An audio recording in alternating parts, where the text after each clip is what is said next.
Yeah, congratulations on season two. Really loved it. Binged it in 2 evenings. Thank you so much, James. I appreciate that. That's so exciting. So, of course, at the end of season one, Victor came out to his parents, and he was a little confused at some of the time in season one, and now he really kind of knows who he is. But other people are kind of catching up to that. So, his parents, for instance, the priest has his own ideas, and then some of his teammates on the basketball team. What was that like for you to kind of explore through the character as Victor? I think that I think that it kind of depicts like an accurate oh my god, accurate, Jesus, an accurate it depicts an accurate struggle that a lot of people that are part of the LGBT community go through, where it's like, all right, like especially that episode specifically, where we kind of talk about, I don't know where I fall. I'm not gay enough for my boyfriend and his friends, but I'm too gay for the basketball team. And I think that, we kind of talk more about like there is no right or wrong way to be gay, especially this season. We talk more about like more gay presenting characters such as Rahim, Anthony Keyvan's character, and him being more gay presenting and more quote unquote femme or more flamboyant, and being more into like feminine things like fashion or whatever, stereotypically feminine things. Yeah. But his struggle with that as well, because it's like a different kind of struggle that he has. So I love that kind of duality, that we kind of are talking about two different like issues, but in the same scope, and that we both have those same kind of issues, but just in different ways. Yes. Yeah. Um, and there's a lot of kissing, and the issue of sex comes up this time. And one thing I really liked about that is that it feels like Love Victor is really pushing things forward just by very simply presenting these two characters and Victor and Benji's relationship like any other teenagers. But I do think it is very powerful, and just wondered when you were doing those scenes, how kind of aware you were of creating some very meaningful LGBTQ representation. Definitely. Well, I feel like, George and I really wanted to represent this, especially this part, very accurately. I feel like there's so many sex scenes in movies and television just between straight couples all the time, all the time. Why isn't that for LGBT people? Like, why does that happen? Like, I remember my like sexual awakening as a kid. Like, I watched a movie and there's like naked woman that jumped in a pool. I was like, wow, this is so crazy. It was Why James Bond for me. yeah. James Bond's hairy chest, I think it was, and Superman. You know what I mean? Like, it's like, why isn't there that for the LGBT community? And I think that George and I really wanted to make sure that it felt accurate.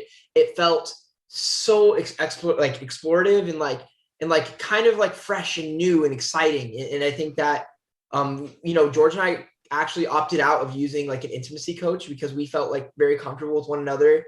And I hope that it reads, obviously I haven't seen those episodes yet, but I do feel like I hope that it reads that like it felt new and exciting and like very explorative and stuff like that, It did definitely, and I was clapping every time they kissed, just because it's like, I didn't see that when I was younger, and it's still very rare now too. So and one of my favorite scenes, to have to say, is the karaoke scene with Rahim, who you mentioned. A lot of fun. Like, how much fun did you have rehearsing that and performing that? And can we get it as a single?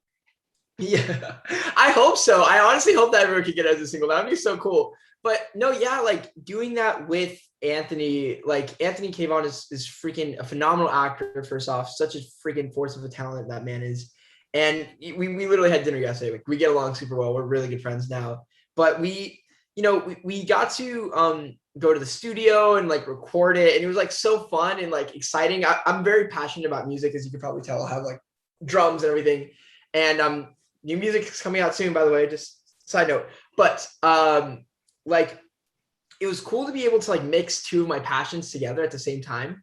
And like, it was really fun to kind of like mix the two passions, but also mix it with like that super friendly, like exciting element of like, I'm acting, but also singing at the same time, because it's like we had to sing it together in the studio and look at each other. And like, it was just so funny because we're like looking at each other and like giggling and laughing, it was really cool.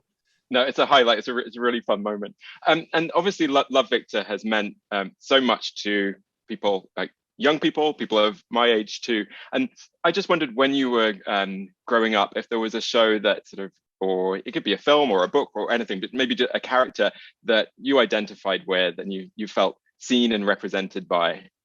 Well, I think that, like, for me, you know, I've always wanted to be an actor, you know, like since a very young age.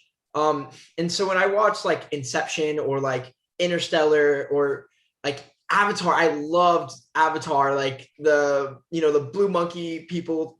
I love that freaking movie. It's so good. But like, even though I didn't necessarily understand the full scope of those movies, because I was a lot younger, like I didn't really understand the full meaning, it still made such an impact on me, because it was like I would leave those movies and being like, oh my God, I'm so confused. Like, I don't know how to feel. And I just wanted to leave an impact on people like those movies left an impact on me. And I think that those were the movies that made a huge impact on me, because it was like so exciting, and it pushed me to pursue my dreams even harder than I ever did before. Well, Michael, thanks very much, and congratulations again on season 2. We need the single. We need that single. Thank you so much, James. I appreciate it. And I do have a single coming out too, by the way. So that's a okay. Side note, we need that one too. What's that called? I don't know if I'm gonna say the name. I don't want to say the name yet, but it's coming out soon. It's coming out soon. Like, I'm really excited. It's gonna be it's really cool that I have a lot of really great people like that have really helped me with it. So. Okay, we'll mention the details in the text below the video. Yeah. Okay. Thank you so much. I appreciate it. Bye, Michael. Thanks a lot. Bye. Thank you.